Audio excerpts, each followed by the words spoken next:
Good morning and welcome back to the lecture series. We are discussing the modern novel. The modern novel encounters reality with novelistic counterpoint. So we have to understand what novelistic counterpoint is.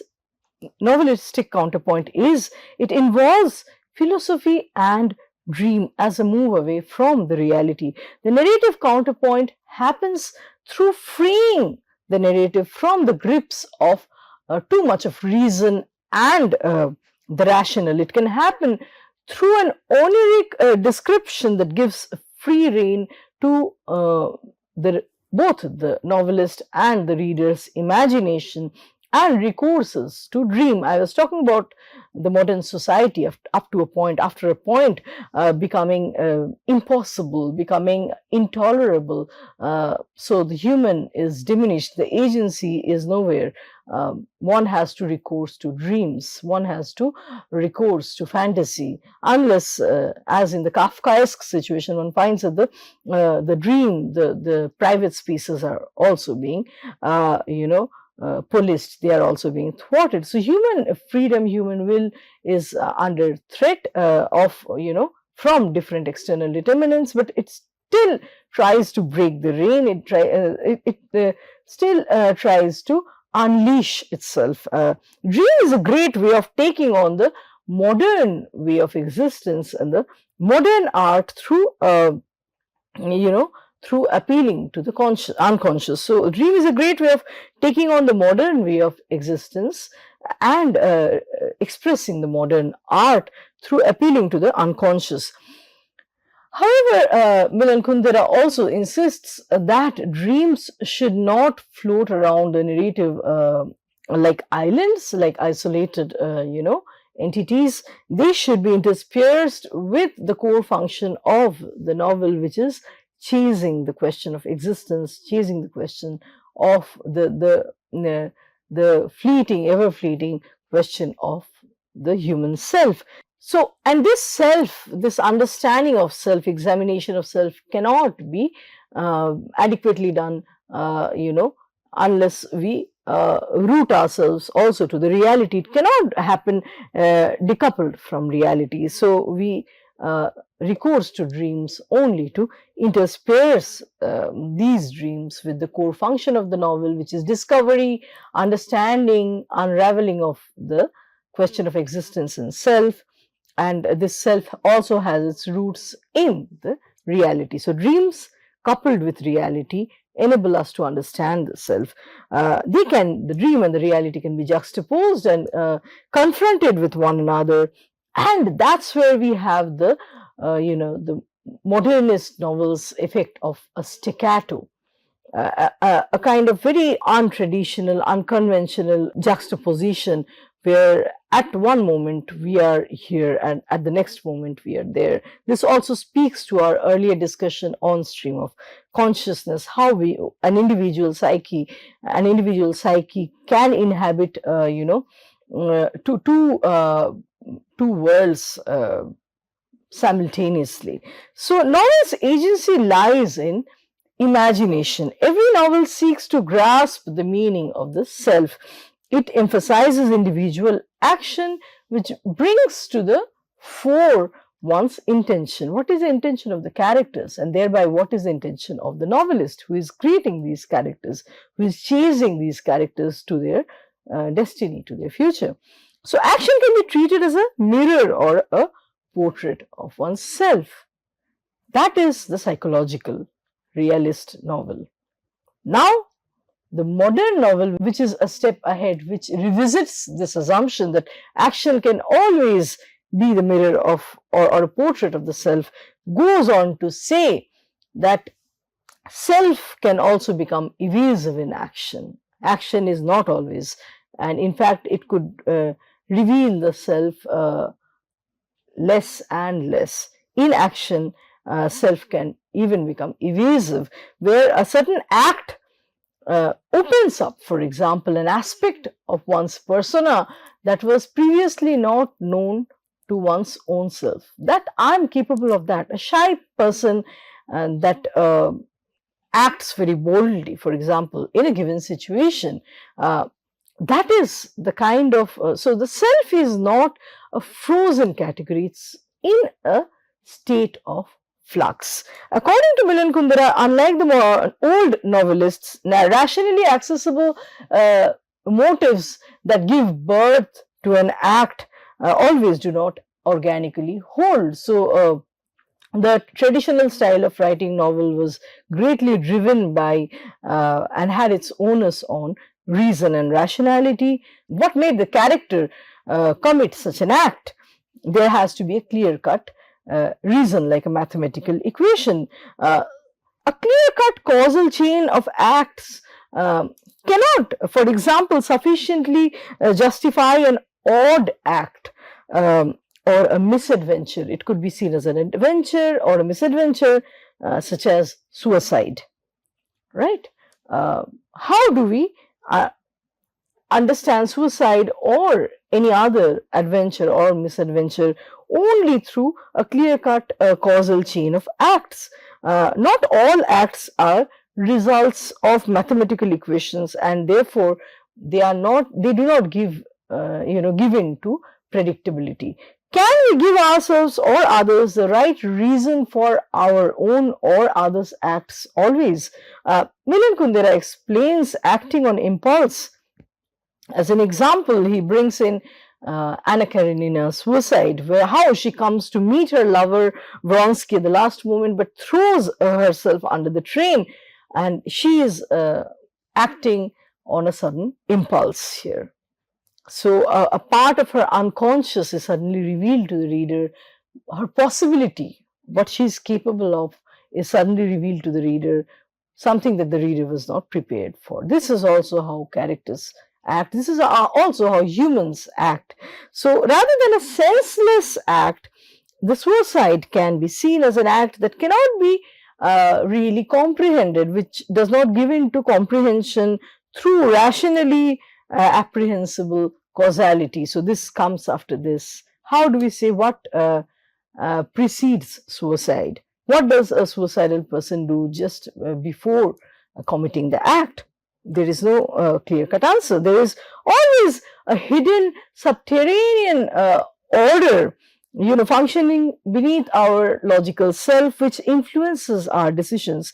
In fact, Milan Kundera would go on to claim that the irrational drives our acts much more than the structured rational thoughts. So novel's journey comprises acquiring a greater sophistication in its quest for an understanding of this layered human self.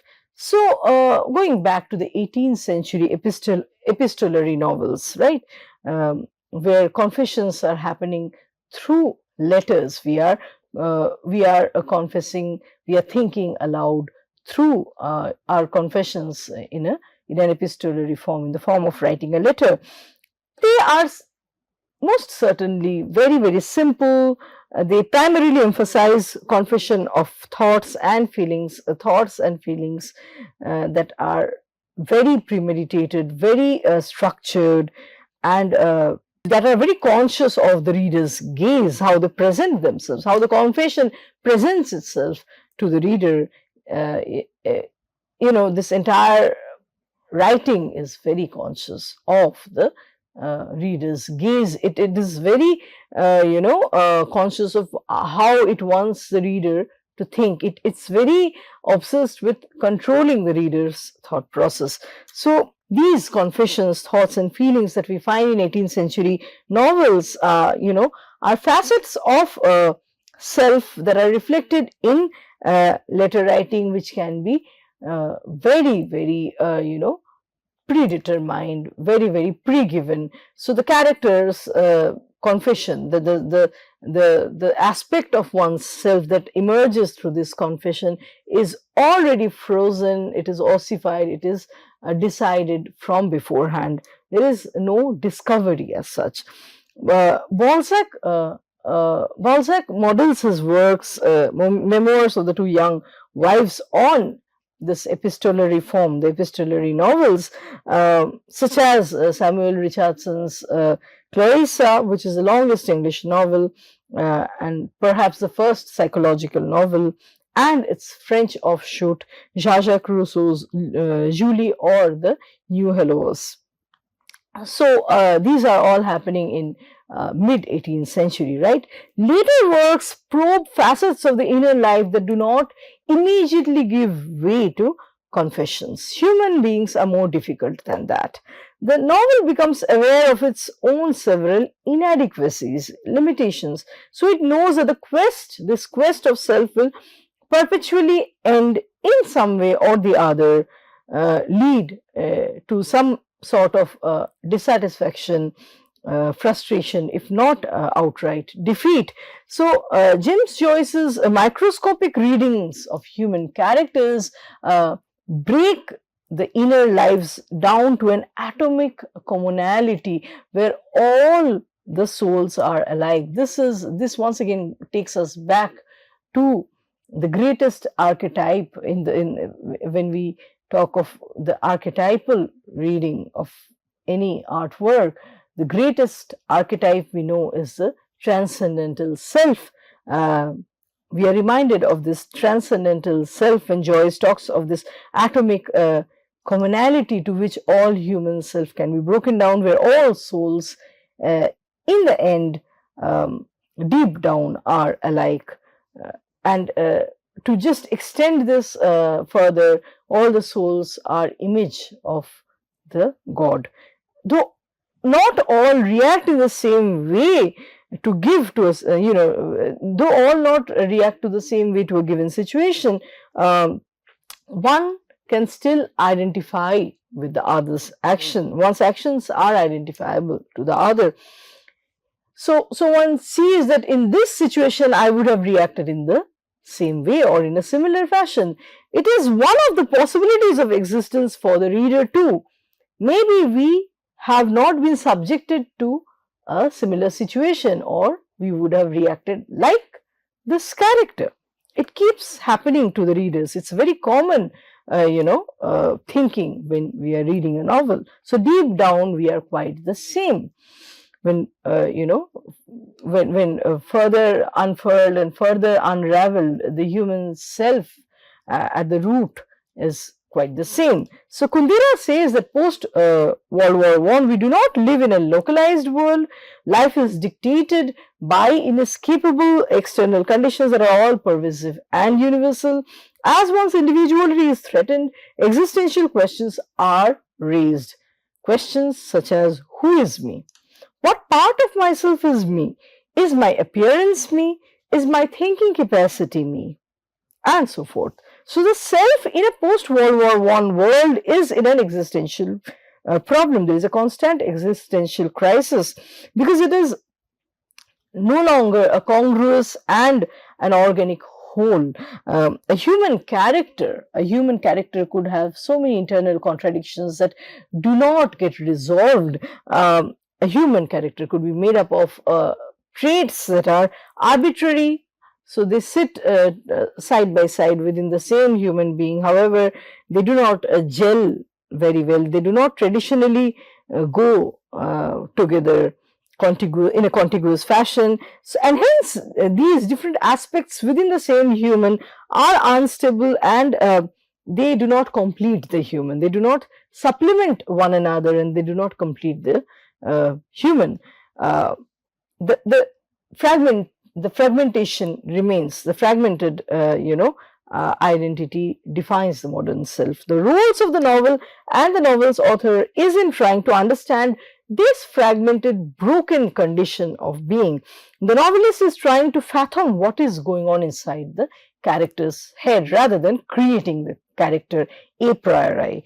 The progression of the plot unfolds the characters and events in such a way as cannot be foretold even by their creator, the novelist, who is moving along the plot too. So, agency to the reader, we see regarding the agency to the reader, Kundera says that the convention of the psychological novel has been to give away every details about all the events and characters, and this style, this tendency on the part of the novelist is, however, not indispensable. We can dispense of, we can do away with this style without furnishing too many details. A substantial part of the reading can be completed through the reader's imagination, where significations are not final, but they are left open to the interpretation, and they are constantly deferred. Meaning is constantly deferred. Kafka's Joseph K. does not even have a complete name. The readers could complete the name the way they want. Many names start with K. It could be one of the characters from one of the earlier novels. It could be Kafka, it could be Karenin. So it's up to the reader to complete this incomplete information. Now, looking at the question of irrationality, Milan Kundera notes that the priest's robe, or this fervor for religiosity, in other words, is replaced in the modern society with the fading, influence of church, is replaced by the military officer's uniform. So, addressing the question of irrationality, Kundera notes that the priest's robe and the fading influence of church is replaced in the modern society by the magistrate or the military officer's uniform, and they suggest absolute power, just like the pope or the priest in the yesterdecade.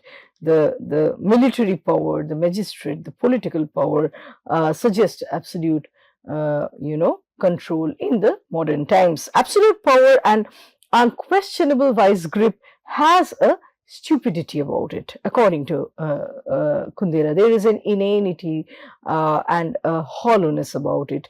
And this hollowness, this inanity is covered up by a garb of mystery to make it look all the more intimidating, because there is not much at the heart of the culture of papacy, the culture of, military rule. It is given that intimidating appearance. So the commoners, the people, ordinary people cannot question it. They do not question it, and thereby they do not question why they believe in it. The world has, therefore, in the modern times, two ways of acting on the face of such coercion from without, social coercion from without, be it in the form of religion, be it in the form of the state. One possibility emerges as Kafka's Joseph K. in the trial, where Joseph K. is condemned by the court to death for doing nothing. He doesn't know what he has done, what fault he has committed, and he is too helpless. He's too divested of human agency to even plunge a dagger to his own chest. So he becomes a victim of the system's joke made of him. He's completely stripped of any form of human agency. The other possibility is Schweik's character in, Jaroslav Hasek's satirical dark comedy novel titled The Good Soldier Schweik. So Schweik has this extravagant sense of conformity which turns the world into a joke. He perfectly adopts into the reigning world and all its dominant forces precisely because he sees no reason, no sense in them. So these are the two ways how this emptiness, this hollowness of overbearing powers make individuals react. Either you are crushed under its force, or you conform to it and make a joke out of it. So without a satisfaction or content in personal life, a sense of inadequacy and incongruity, a sense of vacuum where there is no idea of God or country pervades what one is sacrificing oneself for, why one is attached to a certain loyalty without knowing in details about the ruling force, defines the modern condition. Why to be faithful, who to be faithful to, what one expects of the world, what is expected of oneself by the world. These are some of the questions that lead us to the realm of irrationality in the modern times. When the values that we cherish, uh, we are not sure of these values. When the values contents are lost or confused, one does not know the causality of their own behavior. And convictions, it could be convictions could be religious convictions, they could be hyper nationalistic, hyper nationalist convictions. They can be very, very empty and vacuous, and thereby all the more furious. They are louder because they are empty within. So, novel is an understanding of this helplessness, this fragmented, disjunctured world where one does not have any direct relationship to one's own causality, why one behavior happens after the other, why I'm behaving in a certain way, I'm not sure of. So, because my acts are driven by the larger forces. I'm an infinitesimally diminished human. So, Austrian novelist and philosopher Hermann Brock looks at this irrational dimension in human behavior and the psychological anxiety that is a product of the modern society, the modern times. According to Hermann Brock, the modern era bridges two extreme aspects, something that I have already mentioned in one of my previous lectures. So, two possibilities. One is the reign of the irrational faith full of conviction and entirely, you know, entirely empty, vacuous inside, and the reign of the irrational in a world without fate. Reign of the irrational, and the other one is the reign of the irrational in a world without faith. So, because faith for God, for leaders are lost, one is driven by the irrational, by the uh, you know infinite possibilities of the unconscious mind.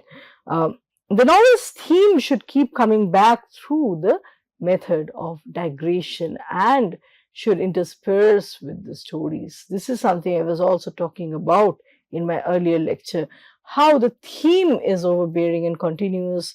It is the common thread that runs through apparently different characters and different events. I mean, the theme becomes the common mirror that reflects all these different personalities and their different situations in life. So, we are talking about the characters and events are digressions. And when we go to one character's life, his plight, his, difficulties, uh, it's a way of digressing from the theme. We look at his life, which reinforces this theme better, enables us to understand what is at the core, what is the kernel, what is the crux of this novel. So, digression adds to the rigor and discipline of the novel. We go to different story subplots, we go to different subplots, we digress to different subplots only to discipline ourselves and come back to the central idea, the central problem that the theme poses, right? The theme is holding on to all these different subplots, right? And the theme is amplified through these different lives, which are examples, which are illustrations of the theme. So, these characters and events are present in the novel to further illustrate the central theme. Theme of the novel refers to the existential inquiry through certain keywords. So, in a modern novel, keywords keep coming back. For example, in Unbearable Lightness of Being, weight, lightness, grand march, kitsch, vertigo are some of the key words, each of which contain the kernel, the grain of the larger theme that the novel is trying to pose. According to Hermann Brock, when a casual everyday act of love is raised to an astral plane and made incorruptible, such as we see in Tristan and Isolde, the idyllic love. There is kitsch involved in it. Uh, Similarly, empty ornamentalism, empty baroque is a reflection of kitsch. We have to understand what kitsch is. Kitsch has a halo around it, but there is a hollow at its heart. Uh, to be able to escape kitsch, according to Brock, one requires there ought to be an organic unity between the artist's personality, moral stature, and the quality of the work of art. Um, he notes that extremist leadership, any form of extremist government, and any extreme form of ideology, and the thoughts that the ideologues propagate, have a predilection for kitsch. Kitsch that is, once again, like I said, surrounded by a halo, a glamour around it, but it is, eaten off, it is gnawed off, it is worn off from within. At the heart of it, there is a kind of emptiness. Yet a certain amount of kitchen art is also inevitable, and in fact, it facilitates audiences' access to the work of art. Otherwise, it becomes very, very hard to penetrate a work of art.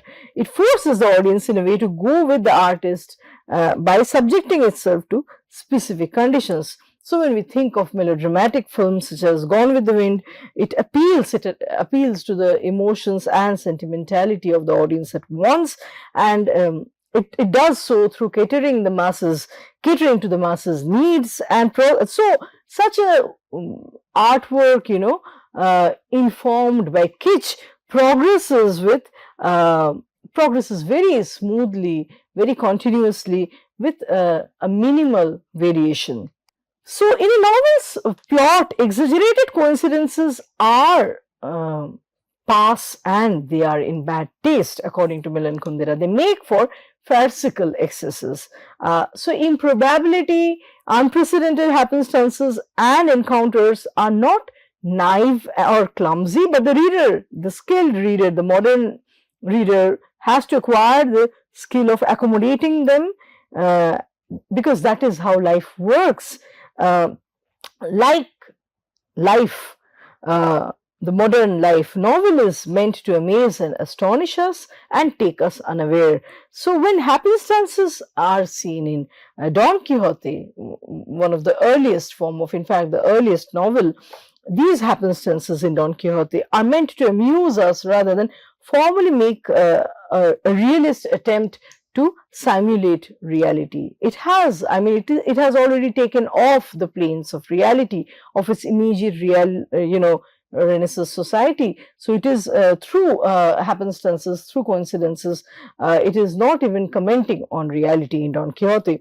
Now, from Don Quixote, when we emerge, when we arrive at the 19th century novels, we see there is a controlled way used to make a verisimilitude of reality, where unlikely coincidences are burdened with specific intentions and meanings. So they are no longer funny and comical, they are burdened with serious intentions and meanings.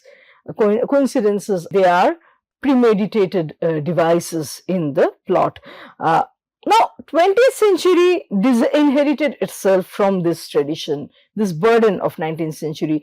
Coincidences lost the innocent fun of Don Quixote, but then it is making a comeback after the 19th century, realist tradition.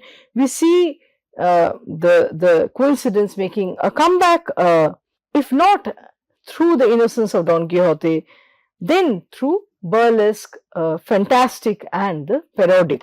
So Kafka's going away from the realist school tradition is a way of coming a bit closer, in a way, to Cervantes's comic subversion by recoursing to the surreal, the fantastic, the surreal, the fantastic. The modern novel aims at bringing in an extremely grave situation in an extremely light form. That is also symptomatic of the modern writing. It opens up thereby new and yet very old and immediately identifiable dramas of human life, the possibilities of humans as sexual beings and as historical beings. So Milan Kundera compares novel with music, where each chapter is a tempo. It has its own pulse, rhythm, and beat. The cadence follows the logic of musical composition, where a chapter can act as a moderato at a moderate speed, a presto, which is very fast, or an adagio, slowly and stately. The chapter can unfurl. So the topic of a chapter determines whether it should be unfolded slowly or too fast. The tempo or pace of each chapter has relation to the chapter's length and the time it encompasses, whether it be 1 hour, 1 day, or 1 year. So, shift in tempo signifies emotional contrast too, and a shift in emotional atmosphere. And like in any musical composition, through varied pace of each chapter, different shades of emotions, it could be sentimentality, graveness, satire, melancholy. All these shades of emotions are depicted. The writer's craft and originality, like that of a skillful music composer, lies in juxtaposing two emotions in a way that defies stereotypes. And this creates room for the novel's experimentation and novelty. Rather than a synthetic assemblage, a successful composition or novel refers to this true or organic unity. And here Kundera is talking about, he's comparing novel to Beethoven's music. So Kundera's style of interspersing lyrical and essayistic materials to his traditional narrative harkens back Bruch's handling of the modernist situation through using a multilinear structure and polyvalent writing, where there are several facets and multiple values emerging. So Bruch uses the motif of the individual being caught in a tangle between conscious control by social institutions and countering these external determinants with irrational dreams and even nightmares. So his novel, The Sleepwalkers, is, for example, an escape from the liminal transitional state of early 20th century existence. Bruch notes that human experience cannot be grasped as a whole only through science and philosophy, and therefore one needs to recourse to literature. And that's where literature comes as a savior. Only literature enables recognition and understanding of the ethical dimension of one's behavior. In literature, subjectivity being radically legitimate, a genre like novel aids investigation of larger ethical issues that pervade human existence. So Bruch approaches the First World War resultant degradation of moral values and an unstable self in the face of vacuity, emptiness of values. So values after the two world wars have really been eroded, and that's what novel investigates. Such a self, as Northrop Frye looks at it, is fraught with alienation, absurdity, and a constant sense of anxiety. So Bruch tells us that the world is a product of the intelligible self. Each self has its own set of values that lead to their own world formation, thereby meaning that the world has no immediacy or absolution, and that the world is a mediated product of any given self. And this takes us back to Don Quixote, really. So the world as an empty sign, just like Don Quixote treated it. Don Quixote's individuation and his personal significations about the world, and that's the point from where the novel as a genre had begun. It chose to break away from epic. So this is where I would like to stop today, and let's discuss more in our ensuing lectures. Thank you.